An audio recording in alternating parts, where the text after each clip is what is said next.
The State Department has issued a worldwide caution alert telling all Americans traveling abroad as the U.S. and Israel continue strikes on Iran and Iran retaliates on U.S. assets in the region. On social media this morning, the U.S. Embassy in Jerusalem told government employees to shelter in place and that it is, quote, not in a position at this time to evacuate or directly assist Americans in departing Israel. CBS News national security contributor Samantha Vinograd joins us now to understand the severity of danger out there for Americans. Sam, good afternoon to you. Help us understand what kind of directive the U.S. Embassy in Jerusalem may have been given and what this means for any Americans there trying to get out of the region.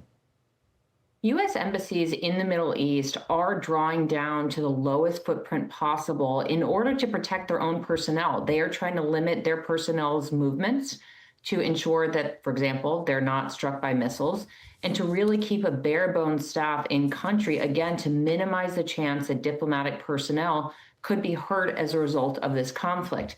The complicating factor there, Errol, is that the opening of an embassy or consulate is critical to helping to facilitate what are called consular needs for American citizens, passports, visas, getting in and out of the country. And so there are certainly questions about how American citizens in Israel who need to get out of the country are going to do so. And I would imagine that the State Department is going to set up some sort of task force or to shift consular operations to a different embassy not in the region in that regard. But I should note this. Of course, embassies in the region are drawing down to a smaller footprint, keep staying closed so that their personnel aren't in harm's way.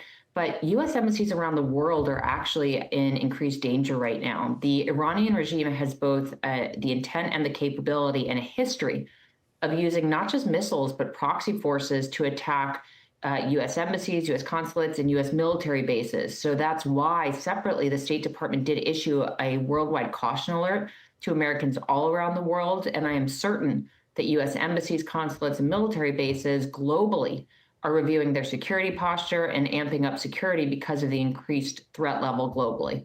And to that point, Sam, we've already seen Iran take retaliatory strikes on U.S. allies in places like the UAE, in places like Qatar as well. What might Americans overseas who are within this sphere of danger, what should they be considering right now as they decide what to do? Because the instability is ongoing. Well, there are somewhat limited options because a lot of flights have been canceled, and that will likely continue for the foreseeable future. Americans in the Middle East and globally should be concerned right now. The Iranian regime has presented a catastrophic threat to the United States and its people for decades. That threat has been supercharged as the regime is under pressure and fearing for its survival. They will turn to unconventional tactics like proxy forces and cyber attacks to try to show that they still have leverage and that they can still wreak havoc. Americans in the region should follow State Department orders, should shelter in place, and look for more indications from U.S. government personnel about when it's safe to resume daily patterns of life. Americans globally should look at what I call cyber hygiene. They should look at their passwords, multi-factor authentication, because it is a certainty that the Iranian regime and its network of cyber actors, cyber criminals, hacktivists will try to launch cyber attacks against American citizens all around the world. So now is the time to review everyone's cyber hygiene and to be on the lookout for Iranian-backed cyber attacks as well. All right, Sam Vinograd with insight on the intelligence portion of this story. Sam, thank you very much.